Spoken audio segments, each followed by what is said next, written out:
Good morning, children,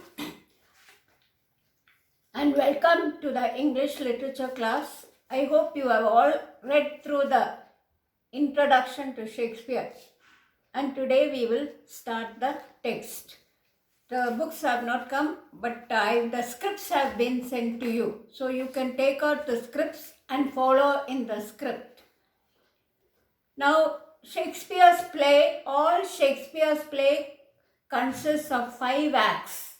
In one act, there are 2 or 3 or 7 or 8 scenes.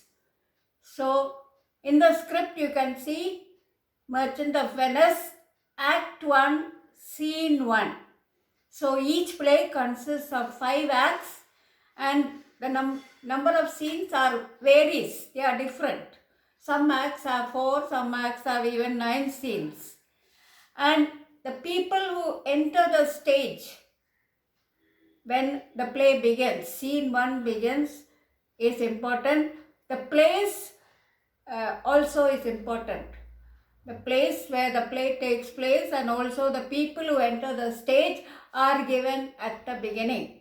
This is very important information. So, in the Shakespeare text, the script which has been sent to you, one side is the play and the other side is the explanation. So, only 2 pages of the play have been sent to you. So, we will go on to the play. You can follow in the script. Act 1, Scene 1. Venice, a street. Enter Antonio, Salarino and Salanio. Now, when I gave you the characters in the play, the dramatis personae, Antonio was a very rich merchant of Venice. And Salanio and Salarino are the friends of Antonio. So they are the first people to come on the stage. The first persons to come on the stage. Act 1, Scene 1, Venice, a street. Enter Antonio, Salarino and Salanio. Now in the beginning of the play, Antonio, even though he is very rich, he has lot of ships doing business in different places. He is very wealthy, but still he is in a sad mood. He has no family, or his family is not mentioned in the play, but he has a very close friend, and that friend is Bassanio. So he does not know the reason for his sadness. The friends also try to explain the reason for his sadness. He is shown in a sad mood when the play opens. Enter Antonio, Salarino and Salanio. Antonio, in sooth, I know not why I am so sad. In sooth means really, truly, really. I know not why I am so sad. I am very sad, but I don't know the reason for my sadness. It wearies me. You say it wearies you. His sadness makes him very dull, very depressed, and it makes his friends also sad.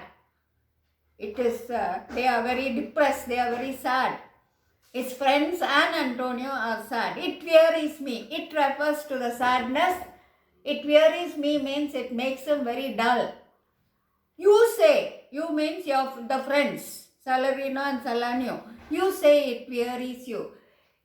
The sadness of Antonio also makes his friends very dull, very depressed. But how I caught it? How did I happen to become so sad? What is the reason for my sadness? But how I caught it, found it, or came by it? How I got it, I'm not able to understand. I don't know. What stuff it is made of? What is the sadness? Whereof it is born? What is the origin of his sadness? I am to learn. I have to understand. I don't know. how I became sad, what is the reason for my sadness, what is the origin for my sadness. I don't know any of these details. I am to learn means I have to understand. And such a want with sadness makes of me. Want with means wit is intelligence, cleverness, brightness. But here want with, want means does not have. Feels very dull. He feels that he is not very clever, not talkative. And such a want with sadness makes of me. Sadness makes Antonio a dull person. That I have much ado to know myself. Ado means trouble. I have a lot of difficulty in trying to understand the reason for my sadness. That I have much ado to know myself. Salarino, your mind is tossing on the ocean. Earlier I told you that Antonio is a merchant. He has plenty of ships going to different places. So Salarino tries to give an explanation for his sadness. Your mind is tossing on the ocean means you are thinking of your ships which are at sea and the possible dangers which these ships could encounter. Your mind is tossing on the ocean. Your tossing means thinking. You are always thinking about the ships, your ships which are traveling in the ocean. There were your argosies with portly sail. Argosies refers to merchant ships, very large ships. There is in the sea. Your argosies, all your ships are in the sea. They are sailing in the sea with all their sails spread out. Portly sail means with all their sails spread out. Like Cygnus and rich burghers on the flood. Flood means the sea, the water. So, Antonio has many ships, many large ships, many splendid ships, and these ships resemble wealthy gentlemen, very rich gentlemen dressed in very fashionable clothes. Like Cygnus and rich burghers means very wealthy citizens dressed in very fashionable clothes. Like Cygnus and rich burghers on the flood, or as it were the pageants of the sea. Antonio's many ships sailing in the sea form a procession in the sea. Pageant means a procession. Do overpeer the petty traffickers. Petty traffickers refers to the small ships. So, overpeer means Antonio's large ships are much bigger, much more splendid, much more magnificent than the smaller ships, the petty traffickers. Do overpeer the petty traffickers. Overpeer means they are above them. They are much better than them. Antonio's ships are much larger, much better than the smaller ships, than the petty traffickers. That courtesy to them, do them reverence. Do them reverence. Courtesy means the small ships, when they sail by Antonio's ships, it appears as if they are bowing down to Antonio's ships, very respectfully, with reverence, with respect. This is because of the movement of the wind and the waves.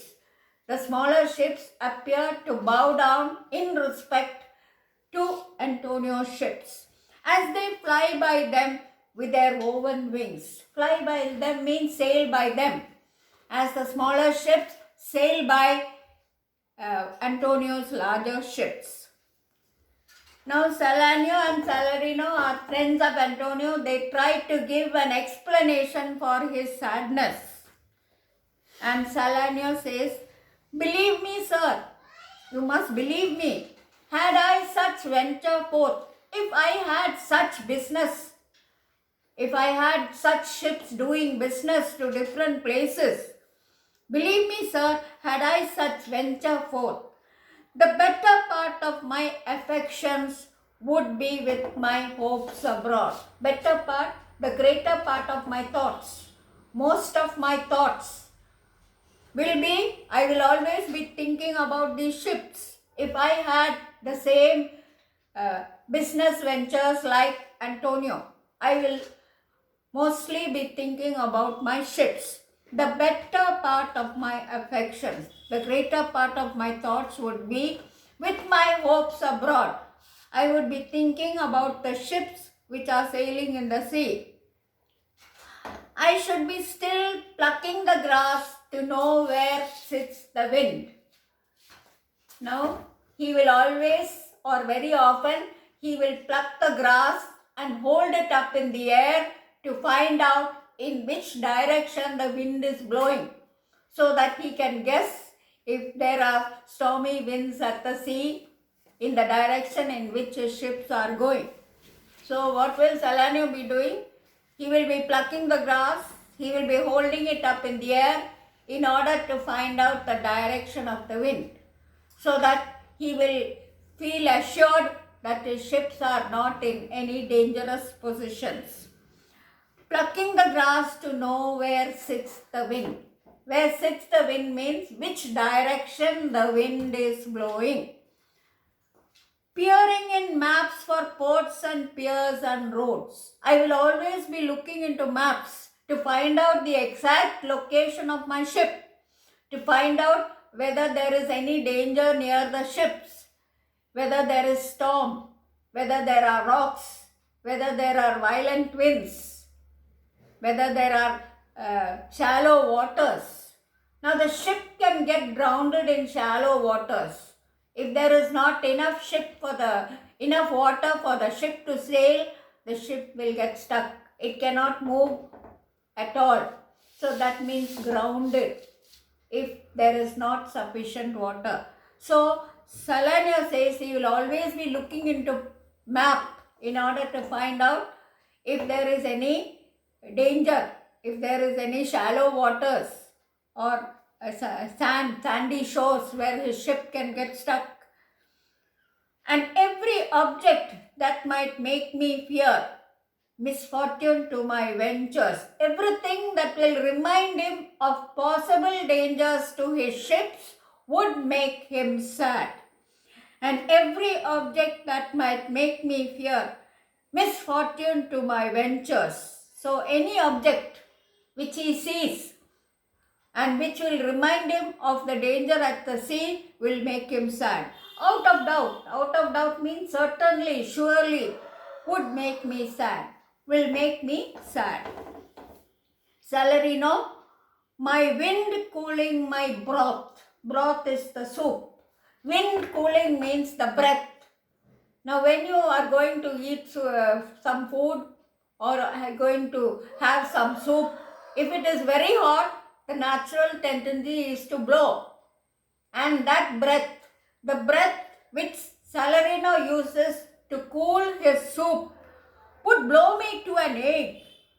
When I thought what harm a wind too great might do at sea. What harm a wind too great at sea might do. So the breath which he uses to cool his soup would remind him of violent winds in the sea and the damage which these violent winds can do to his ships. What harm a wind too great at sea might do. I should not see the sandy hourglass run, but I should think of shallows and of flats. Shallows is shallow waters. If the ship gets stuck in water, it cannot move. Flat also the same. Very sandy shore when the ship cannot move. I should not see the sandy hourglass. Now before watches and clocks were invented, people used to tell the time by looking at the sun. And sandy hourglass is a device for telling time. It had two similar containers like this. One on top, one below. This is the sandy hourglass. Now measurements are there on both the containers and sand is placed in the top container and there is a narrow opening, a very narrow, much narrower than what I have drawn, and the sand from from the first top container will have to fall very, very slowly into the second container. It will take a long time. And there are markings on both containers. And the time which takes for the sand to go from here to this container, the measurements are there, maybe 1 hour, 2 hours, like that. So this means the sandy hourglass will make him think of sandy shores and shallow waters. I should not see the sandy hourglass run, but I should think of shallows and of flats, and see my wealthy Andrew docked in sand. Wealthy Andrew is a name given to a large ship, a cargo ship, taking plenty of rich goods. And see my wealthy Andrew docked in sand means stuck in the sand bed, not able to move at all. Wailing her high top lower than her ribs. The top part of the ship will touch the surface of the water to kiss her burial. That means the ship will be damaged. The ship cannot move. Should I go to church? If he goes to church and see the holy edifice of stone, when he sees the stone structure, the holy building that is the church, which is constructed out of stone. Now this stone structure, this stone building, will remind him of rocks at sea, dangerous rocks at sea, which could do harm to his ships. Should I go to church? If I go to church and see the holy edifice of stone, edifice is the building, the church, which is constructed out of stone, and not bethink me straight of dangerous rocks. Straight means immediately. At once I will be reminded of dangerous rocks in the sea, which touching but my gentle vessel side. If the ship goes and collides or crashes against this rock, the ship will be damaged. The ship will be destroyed. Which touching but my gentle vessel's side. Touching means crashing against, or even if it touches it very gently against the rocks, it is dangerous rocks, the ship is destroyed. Which touching but my gentle vessel is the ship, vessel's side, would scatter all her spices on the stream. All the spices are very expensive. The spices which the ship was carrying to take to some other places will be scattered in the water. Would scatter all the spices on the stream. When will this happen? When the ship collides against a dangerous rock. And when will he be reminded of the rock? When he goes to church and sees the church, the holy building, which is made out of stone. Enrobe the roaring waters with my silk. Silk is also very expensive, costly material. And the ship, which would have brought a lot of profit for him, would be scattered in the sea. All the rich silk material would be thrown into the sea. Enrobe the roaring waters with my silks. And in a word, but even now worth this, and now worth nothing. Before the ship collided against the rock, the ship would have brought lot of money, lot of profit. And even now worth this. That is the moment before the ship collided against the rock. The ship was worth a lot of money. The goods in the ship was worth a lot of money. And in a word, but even now worth this, and now worth nothing. The next moment, when the ship has crashed against the rock, there is all the material, all the goods, all the rich cargo in the ship is dropped into the water, is drowned in the water, and the ship will not bring any profit at all. So even now, and now worth nothing. And in a word, but even now means at this moment. Before the ship collided against the rock, it was worth a lot of money. It would bring a lot of profit. And now means the next moment when the ship collides against the rock, it will be worth nothing. The ship is damaged, all the cargo in the ship is drowned in the water, and the ship will not bring any profit. So now worth nothing. Shall I have the thought to think on this, and shall I lack the thought? All these thoughts will come into my mind, and I will definitely become sad. Shall I have the thought to think on this? If I think of all these dangers which the ship can face, and shall I lack the thought that such a thing bechanced would make me sad? So I will really be sad to think of all the possible dangers which my ship will face in the sea. But tell not me, I know Antonio is sad to think upon his merchandise. Merchandise is his rich cargo, the profit which the ships will bring. So Salarino says that Antonio is sad because he is thinking of the dangers which his ships can face in the sea. Antonio, believe me, no. I thank my fortune for it. My ventures are not in one bottom trusted. I am not worried about my profit, about the profit which the ship will bring, about the rich cargo in the ship. I am not at all worried about it, because my ventures are not in one bottom trusted. One bottom means one ship. I don't depend for my income on one ship alone, because I have many ships going to many different places. So if one ship is destroyed, there are other ships. So all my wealth is not concentrated in one ship alone, not to one place. So the ships are going to different places. So if there is bad weather, if there is danger in one place, the other ships will be safe. So Antonio says his wealth does not make him sad at all. His ships are not the reason for his sadness. Not to one place, nor is my whole estate upon the fortune of this present year. My income does not depend upon the profit which I make for one whole year, because I have other resources. I have other means. I can make money through other methods, through other means. Even if one whole year's profit is lost, I have other resources.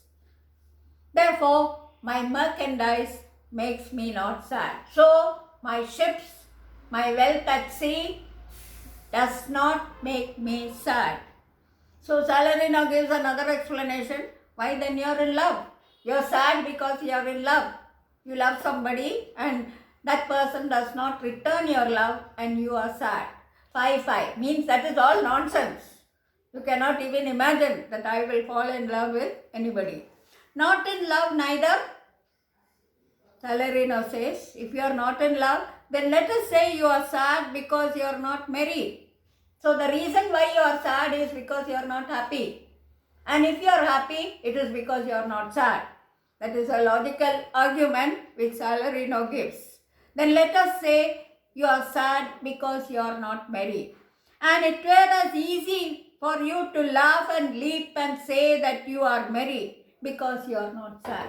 So it will be very easy for you to jump and smile and laugh and say that you are happy because you are not sad. Now by two-headed Janus, nature had framed strange fellows in her time. In the notes to Shakespeare, I told you about the Greek and Roman classics or mythology, the stories handed down from one generation to the other. And the Shakespearean audience was very familiar with this Greek and Roman legends. They did not have to refer. But we are not familiar, so we have to refer to these things. Now, Janus is a two-headed god. The month of January is named after Janus. Janus hath framed strange fellows in our time. There are such strange people living now. Some that will evermore peep through their eyes and laugh like parrots at a bagpiper. Bagpiper is a musical instrument And there are some people who will laugh for nothing, who are always smiling and laughing, even though there is no reason for them to laugh. They are like parrots which will laugh at a bagpiper. Bagpipe is a musical instrument, and the bagpiper is the person who plays the musical instrument. Now parrots will laugh when they hear the sound of this musical instrument. So people who laugh for no reason at all, people who laugh at nothing, are like parrots laughing at a bagpiper. And others of such vinegar aspect. There are other people who are so gloomy, so sad, for no reason at all. But they will not show their teeth in way of smile. They will not laugh. They will not even show smile. They will not even show their teeth by smiling. Even though Nestor sware the jest be laughable. Nestor was an old and wise Greek general who fought in the Trojan War. We will come across these references in the notes. And a joke had to be extremely funny if Nestor laughed. Nestor is a Greek general. He will laugh only if the joke is very funny. And even if Nestor laughs at a joke, these gloomy, sad people will not laugh at all. They will not even show their teeth by way of smile. So what he says is, there are two types of people who are very strange. Some will laugh at nothing, and some are sad and gloomy for no reason at all. Here comes Bassanio, your most noble kinsman. Bassanio is also a relative, and he is very close to Antonio. Gratiano and Lorenzo fare well. We leave you now with better company. So both Salarino and Salanio will leave the stage when Bassanio, Gratiano and Lorenzo comes, because they are very close friends of Antonio. They have decided to leave the stage. Now you should revise, go through the text, and as we do, little by little, you should be thorough with that portion. Read it many times, so the words in the text almost you know it by heart.